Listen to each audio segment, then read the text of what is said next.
ancien inauguré pour mon dada le journaliste.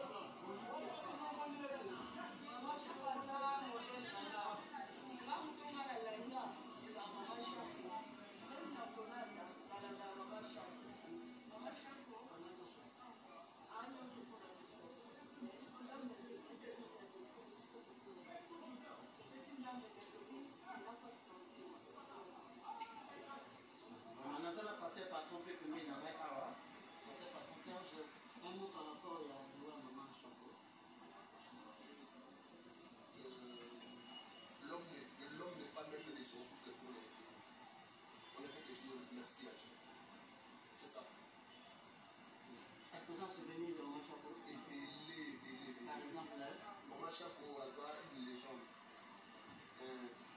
Quand on a eu un joué Malonga, Maman Chapeau a joué dans le roi Mobile. Donc, c'est un grand souvenir déjà. Merci beaucoup. merci. Merci. Et ça dit pour moi passe. Mais tout est informé, Bino, ça m'a levé au mot malamu. Avec que ça mène à Bino surtout.